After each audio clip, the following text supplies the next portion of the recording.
একা থাকাটা কিন্তু সত্যিই খুব কষ্টের। হ্যাঁ, ঠিক এটাই আমি ভাবতাম যখন আমি প্রথম বিয়ে করে এই বাড়িতে এসেছিলাম। তার কারণ আমার শ্বশুরবাড়িতে কিন্তু আমি আর আমার হাজবেন্ড, আর কিন্তু এখন কেউ থাকে না।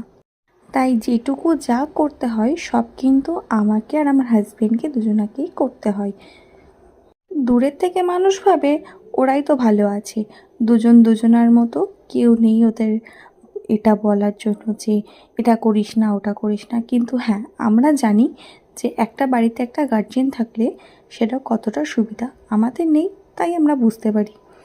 প্রথম প্রথম এটা নিয়ে একটু অসুবিধা হলেও এখন কিন্তু আমরা দুজনা ঠিক সমস্তটা গুছিয়ে নিয়েছি, বা বলতে পারো গুছিয়ে নিচ্ছি আস্তে আস্তে। ঠিক যেমনটা আমি কিছু না পারলে সেটা ও করে দেয়, ও কিছু না পারলে সেটাকে আমাকে করে দিতে হয়। তো দুজনা মিলে এদিক ওদিক করে আমাদের ঠিক কিন্তু হয়ে যাচ্ছে।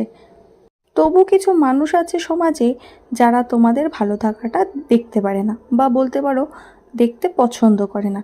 তারা মনে করে যে কেন আমরা কেন এটা করতে পারি না, তারা যতটাই ভালো থাকুক না কেন তারা মনে করবে যে না, ও যেটা করছে ওটাই হয়তো বেশি ভালো।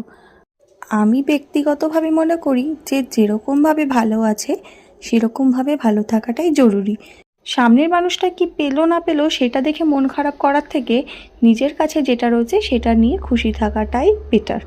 অন্যের সুখ দেখে যদি আফসোস করতে হয় তাহলে কিন্তু আমাদেরকে সারা জীবন আফসোসই করতে হবে, কারণ সবাই যে সব কিছু পাবে একই জীবনে এটা তো হতে পারে না। কারোর কিছু থাকে, কারোর কিছু থাকে না। এভাবেই আমাদের জীবন চালাতে হবে।